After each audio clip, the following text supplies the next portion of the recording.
pass blocking, which was the worst by any playoff team last year. But despite that, the Steelers were one of the most active teams throwing the ball last season. They dropped back on 66% of their plays. That was sixth most in the league. As for the run game, they basically didn't have one. They ranked last in rushing yards and yards per rush. They're only the fourth team since the merger to make the playoffs after ranking last in both of those categories, which led Juju Smith-Schuster, their wide receiver, to say, I think we just have to stay true to our run game. Sometimes we love to throw the ball, and I don't mind it. It's going to be a very interesting year to see how our run game plays out. Najee Harris is a huge commitment for our offense. I'm just curious to see how this pans out, but more heavy on the run game and moving players around. So now I've heard everything. A wide receiver is saying we need to run the ball more. I never thought I would hear that. But Dominique, let me come to you first on this thought. If one were to make the statement, just looking at this team, looking at where they were and what they've done, that right now of all the teams in that division, the one whose future looks the bleakest is the one in Pittsburgh, and that future could be coming quickly, would that person saying that be right?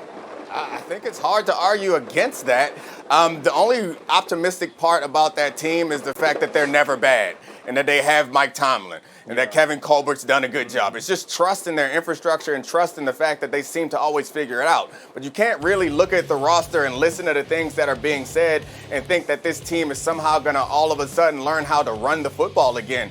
They're going to have to run the ball, but it's going to have to be a pass-focused offense, and it's going to have to be based on deep shots that get people out of the box to then allow you to run.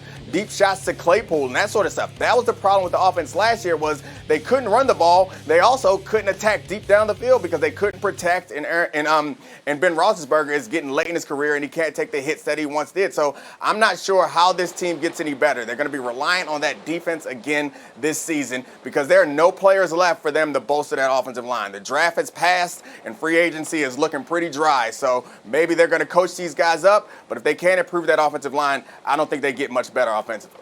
And the defense is really good. And RC, you know him better than anybody, but there's a lot of in Tomlin we trust going on here, because if it wasn't for him, I think most people would be looking at them as one of the worst teams in the league. No, absolutely. But we've seen Mike Tomlin get through many storms, though. The same way I'm getting through a storm here, Greeny. There's lightning, there's thunder, the rain is smashing against the window, but we soldier on. And that's the exact same thing that we do in Pittsburgh. And when you look at Mike Tomlin and this team never being below 500, always finding a way to stay competitive, I think this is going to have to be one of his best years of coaching, because the focus will be on him. The focus will be that Kevin Colbert didn't move on from Ben Roethlisberger. He didn't necessarily go out and get his replacement. You went with Najee Harris in the first round instead of going to get an offensive lineman, which you didn't do until your third pick. And now you have Matt Canada, who runs sideways. And I know this because they ran him sideways out of Baton Rouge because it was so much jet sweep. It was so much let's put someone, a running back at the slot receiver, and allow him to come behind the line of scrimmage and run reverse. Those things aren't going to work in the NFL. You have to find a way to give that illusion, but become a downhill, physical running team that will allow you to protect Ben Roethlisberger and not throw the football 2 yards past the line of scrimmage and ask Johnson, ask Smith-Schuster, ask Claypool to make plays. You know, you said earlier that their future would be the bleakest. The only reason their future isn't the bleakest is because the Cincinnati Bengals went with who I think is going to be a star receiver in Jamar Chase instead of Penei Sewell. What makes Cincinnati Bengals a little bleaker is that Joe Burrow might not be upright in the future in order to become the star he was drafted to be. And that's not the usual standard by which we're accustomed to judging the Pittsburgh Steelers, but I get what you're saying, and I can't disagree with it. Graziano, what's your sense? Well, look, I mean, Juju's talking about running the ball more. Last year, you mentioned they couldn't pass block. The line couldn't run block either. So last year's Steelers became, a conversation about what can we do. Ben Roethlisberger's time to throw was 2.3 seconds, lowest in the league. So all they thought they had was Roethlisberger get rid of the ball quickly, and then we'll figure it out. So they have to put that offensive line back together. I understand watching those Najee Harris highlights from a couple minutes ago why you would think he can do it all, but he can't. He's not going to be able to snap the ball to Roethlisberger and block it. They need somebody to replace Marquise Pouncey and build out that offensive line. All right, there's a bunch of news out there for a time that's supposed to be quiet in the NFL. There's a million things going on. Graziano, let's run the hurry up through some of these. What's going on in Philly? Eagles claimed running back Kerryon Johnson off waivers from the Lions.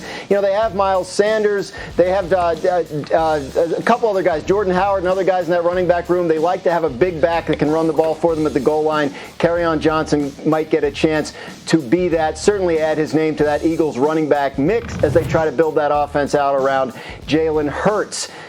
Zach Wilson and the Jets had a rookie minicamp this past weekend. Reviews were good. I talked to some people there. They said it looks like he understands the timing of plays and how to manage a huddle. So that was a good early indication on Zach Wilson from Jets rookie minicamp. They hope to build on that as they get closer to the season and obviously project him as their Week 1 starting quarterback.